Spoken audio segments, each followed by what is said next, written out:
حکیم الامت مفتی احمد یار صاحب رحمۃ اللہ تعالی علیہ نے لکھا ہے، فرماتے ہیں کہ لوگ اللہ کو سخی کہتے ہیں، اللہ کو سخی نہیں کہنا چاہیے۔ مستعمل لفظ ہے نا، تو سخی، تیرا دربار سخی، مستعمل لفظ استعمال ہوتا ہے سخی، تو میں سخی نہیں کہنا چاہیے۔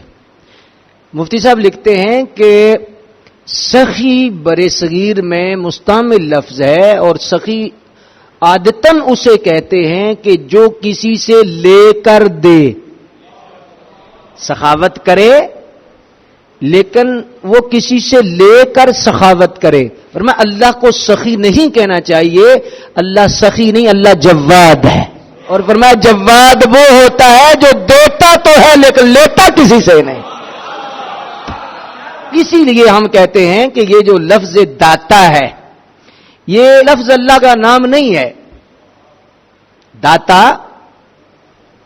یہ دیکھو کہ کتنی بندے کی مات ماری جاتی ہے کہ داتا صرف اللہ ہے، داتا صرف اللہ ہے، داتا اور کوئی نہیں ہے۔ تو اہل سنت مشرک اس لیے ہیں کہ علی حجویری کو داتا کہتے ہیں، تو لہذا دینے والا تو اللہ ہے، دینے والا تو اللہ ہے۔ یہاں پر ہمارے بزرگ علماء لکھتے ہیں کہ داتا وہ ہوتا ہے جو کسی سے لے کے دیتا ہے، داتا ہمیشہ لے کے دیتا ہے۔ پر میں اللہ داتا نہیں، نہ اللہ کو داتا کہنا چاہیے، اللہ وہاب ہے۔